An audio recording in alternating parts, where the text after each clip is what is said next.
Bonsoir.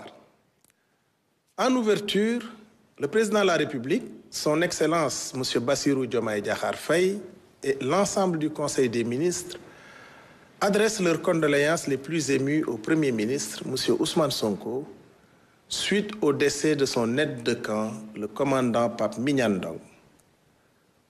Le Conseil salue la nomination de M. Boubacar Camara au poste de ministre, secrétaire général du gouvernement, et lui souhaite la bienvenue. Nos félicitations accompagnent également M. Ahmadou Al-Aminou Mohamed Lo, promu ministre auprès du président de la République, chargé du suivi du pilotage de l'agenda Sénégal 2050, avec rang de ministre d'État. Sur le plan religieux, le Daka annuel de Médina Gounass s'est déroulé dans d'excellentes conditions. Le chef de l'État remercie le Khalif Thierno Amadou Tidiane Ba, les fidèles et le gouvernement sous la direction du Premier ministre pour leur mobilisation. Par ailleurs, il salue la tenue à Dakar de la 5e Assemblée générale des évêques d'Afrique de l'Ouest et réitère son soutien à Monseigneur André Gueye, nouvel archevêque de Dakar. Concernant le dialogue social, le 1er mai a été marqué par une avancée majeure, la signature du pacte de stabilité sociale pour une croissance inclusive et durable, fruit d'un consensus entre le gouvernement, les syndicats et le patronat. Le président de la République félicite toutes les parties pour ce progrès et insiste sur l'importance de respecter les engagements tout en renforçant les mécanismes de suivi, notamment via le Haut Conseil du dialogue social. S'agissant de la presse, le chef de l'État invite le gouvernement à intensifier les concertations pour accompagner la modernisation du secteur face aux défis du numérique et de l'intelligence artificielle. Une réflexion sera menée sur le code de la presse et un cadre rénové de financement des médias de service public. Enfin, sur l'eau en milieu rural, le chef de l'État demande des mesures urgentes pour améliorer la distribution avec un suivi régulier par le ministre en charge de l'hydraulique. Les recommandations des concertations nationales tenues à Kaolack devront être accélérées.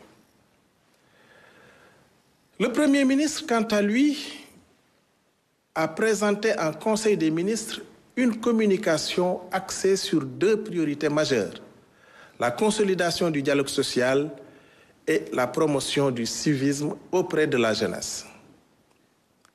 En effet, conformément à la vision du président de la République, un nouveau pacte de stabilité sociale pour une croissance inclusive a été signé le 1er mai 2025 avec les partenaires sociaux. Ce cadre vise à garantir la paix sociale, stimuler l'économie et renforcer la protection des travailleurs.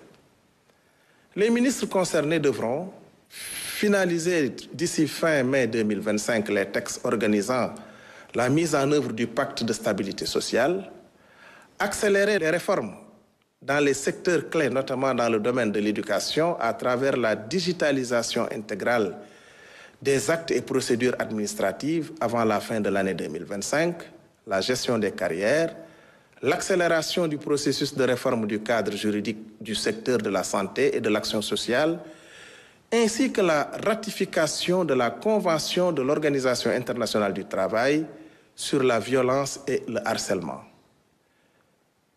Et intégrer les engagements financiers dans la prochaine loi de finances rectificative. Avec 75% de la population âgée de moins de 35 ans, le Sénégal mise sur l'éducation civique et l'employabilité des jeunes.